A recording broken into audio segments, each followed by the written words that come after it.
Hi students, ఈరోజు self employment యూనిట్లో long answer questions intermediate public ఎగ్జామినేషన్లో లాంగ్ ఆన్సర్స్ క్వశ్చన్స్గా ఈ యూనిట్లో ఏ క్వశ్చన్లు అడగడానికి అవకాశం ఉందో ఆ క్వశ్చన్లు ఒకసారి బ్రీఫ్గా ఎక్స్ప్లెయిన్ చేయడం కోసం ఇప్పుడు మనం ఈ టాపిక్ను తీసుకోవడం జరిగింది.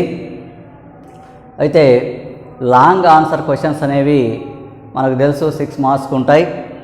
వీటికి ఈ యూనిట్లో ఒక 12 క్వశ్చన్స్ను అడిగే అవకాశం ఉంది.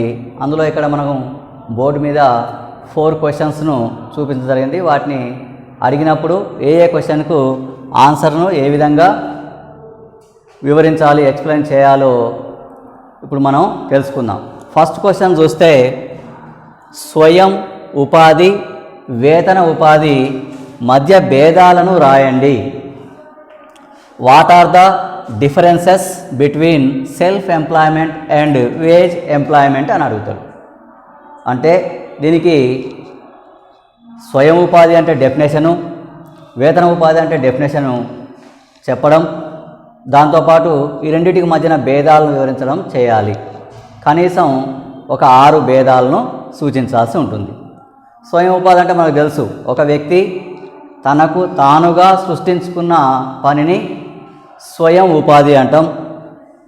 ఇది ఇతరులకు ఉపాధిని కల్పించడంతో పాటు స్వతంత్రంగా ఒక వ్యక్తి అభివృద్ధి చెందడానికి తోడ్పడుతుంది. కావలసిన పెట్టుబడిని సమకూర్చుకొని లాభ నష్టాలను భరించడానికి సిద్ధపడ్డ వ్యక్తి స్వయం ఉపాధిని ఏర్పాటు చేసుకోవడం జరుగుతుంది.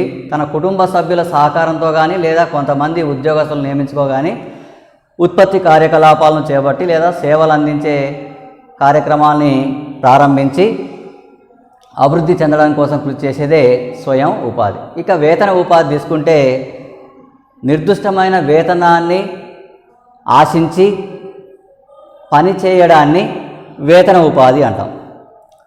అంటే ఒక యజమాని దగ్గర కొంత వేతనం కోసం ఒక రోజుకు కానీ లేదా ఒక నెల రోజులకు కానీ పని చేయడానికి ఒప్పందాన్ని కుదుర్చుకొని నిర్వహించే విధిని వేతన ఉపాధి అని పిలుస్తాం. ఈ వేతన ఉపాధిలో శ్రామికులకు లేదా ఉద్యోగస్తులకు స్వతంత్రత ఉండదు. యజమాని చెప్పిన పనిని చేయవలసి ఉంటుంది. ఆదాయంలో విపరీతమైన అభివృద్ధి కానీ తర్వాత విధుల్లో ఎక్కువ మార్పులు కానీ ఉండవు. అయితే స్వయం ఉపాధిలో ఆదాయంలో విపరీతమైన అభివృద్ధి చెందడానికి అవకాశం ఉంది, స్వతంత్రంగా ప్రవర్తించడానికి అవకాశం ఉంది, ఇతరుల మీద ఆధారపడి జీవించవలసిన అవసరం లేదు. అయితే స్వయం ఉపాధి, వేతన ఉపాధి మధ్య భేదాలు తీసుకుంటే వేతన ఉపాధిలో ఉద్యోగి హోదా ఉంటుంది, స్వయం ఉపాధిలో యజమాని హోదా ఉంటుంది. హోదా విషయంలో తీసుకుంటే స్వయం ఉపాధిలో ఎక్కువ అభివృద్ధి చెందడానికి ఆదాయం అనేది పెంచుకోవడానికి అవకాశాలు ఉంటాయి. వేతన ఉపాధిలో విపరీతమైన ఆదాయ పెరుగుదల అనేది ఉండదు. ఇక స్వయం ఉపాధిలో స్వతంత్రమైన ఆలోచనకు అవకాశం ఉంటుంది.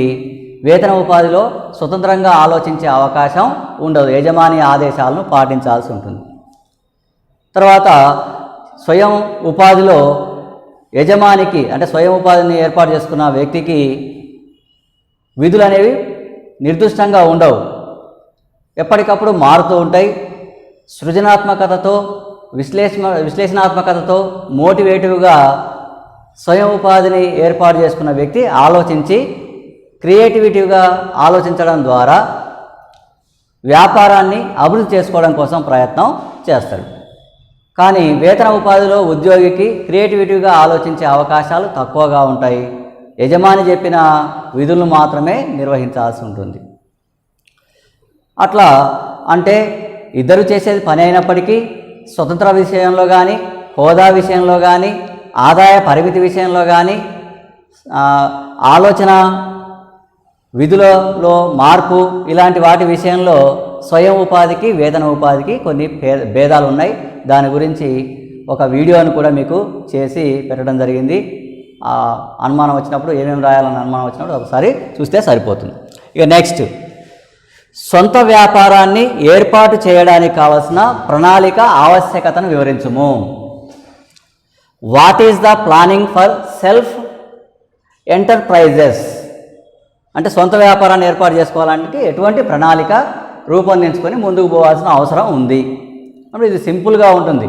ఏదైనా ఒక వ్యాపారాన్ని ప్రారంభించాలనుకున్నప్పుడు లేదా స్వయం ఉపాధిని ఏర్పాటు చేసుకోవాలన్నప్పుడు ముందుగా మార్కెట్లో ఎటువంటి వ్యాపారాలు ఉన్నాయి వాటన్నిటిని క్షుణ్ణంగా పరిశీలించాలి.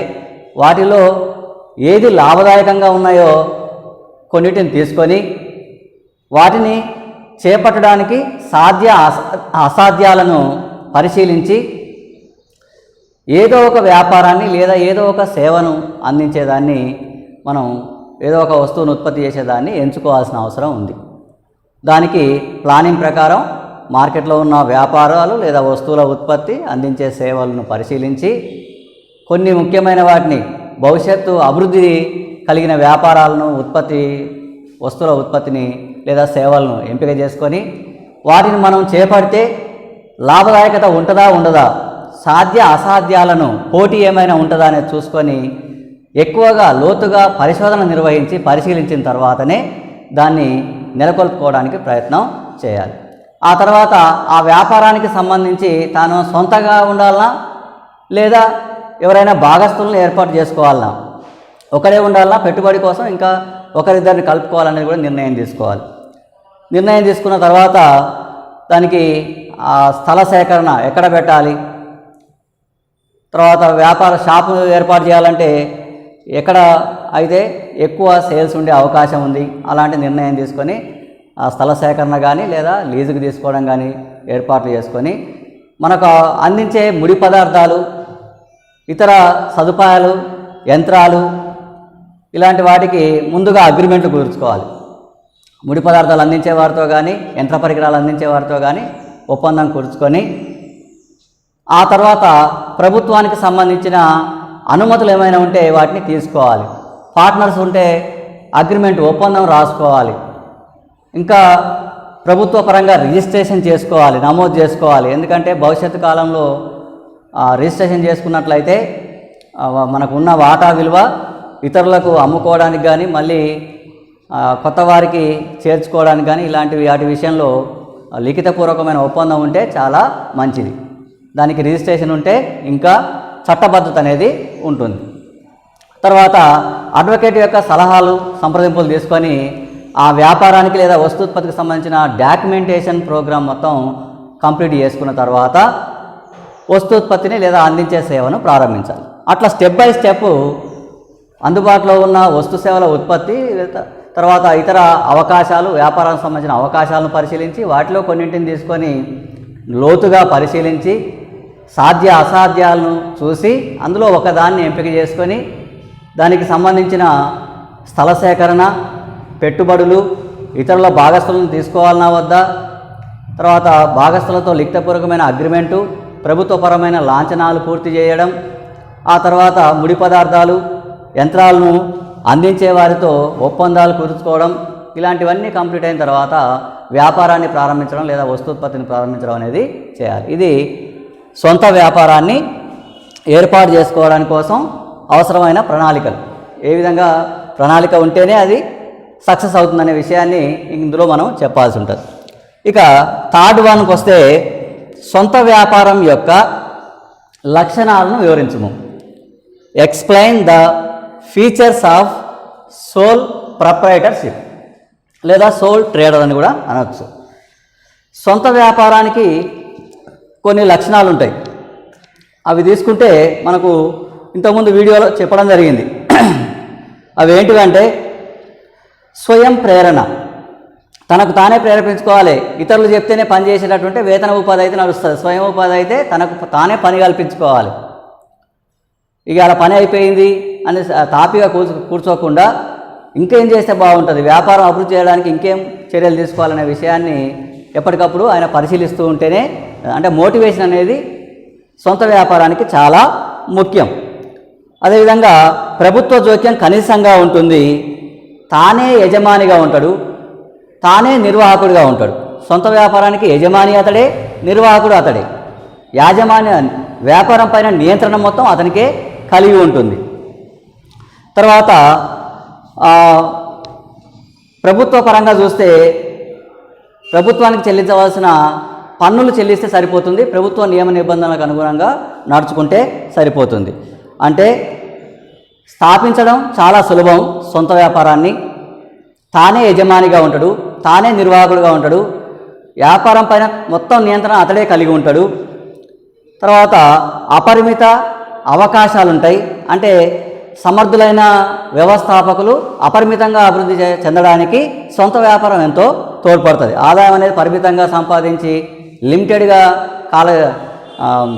జీవనాన్ని కొనసాగించే బదులు ఎక్కువ లాభాలు సంపాదించి పేరు ప్రఖ్యాతులు పొందడానికి సొంత వ్యాపారం అనేది ఎంతో ఉపయోగపడుతుంది. తనకు తానే మోటివేట్ చేసుకుంటూ వ్యాపారాన్ని విస్తరింపజేయచ్చు. ప్రభుత్వపరమైన నియమ నిబంధనలు పాటించడం, తర్వాత యజమాని వ్యాపారం వేరుగా చూడబడదు. సొంత వ్యాపారంలో రెండూ అతడే. యజమాని అన్న వ్యాపారమే, వ్యాపారం అన్న యజమాని. అంటే విడదీసి చూడలేము. సొంత వ్యాపారంలో యజమానిని వ్యాపారాన్ని వేరుగా చూడలేము. కానీ అపరిమిత రుణ బాధ్యత ఉంటుంది.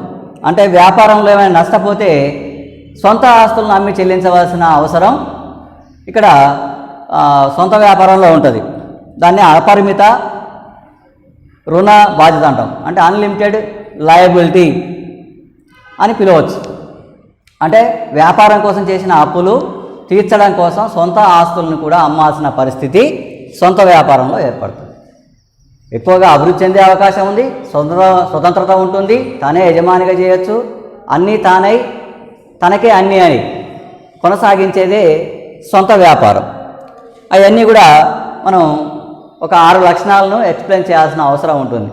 స్థాపించడం సులభమని, నిర్వహణ నియంత్రణ తన ఆధీనంలో ఉంటుందని, అపరిమిత రుణ బాధ్యత ఉంటుందని, తర్వాత ప్రభుత్వపరమైన నియమాలనేవి కనీస ప్రభుత్వ నియంత్రణ ఉంటుందని, తర్వాత ఈ వ్యాపారానికి యజమానికి మధ్యన భేదాలు ఏమీ ఉండవని, తానే మోటివేట్ చేసుకుంటూ ప్రేరేపణ చేసుకుంటూ వ్యాపార అభివృద్ధికి కృషి చేయాలని, ఇక్కడ ఆ లక్షణాలు కలిగిన వ్యాపారాన్ని సొంత వ్యాపారం అని పిలుస్తాం. ఇక నెక్స్ట్ లాస్ట్ క్వశ్చన్ వస్తే, సొంత వ్యాపారం యొక్క ప్రయోజనాలు మరియు పరిమితులు వివరించండి.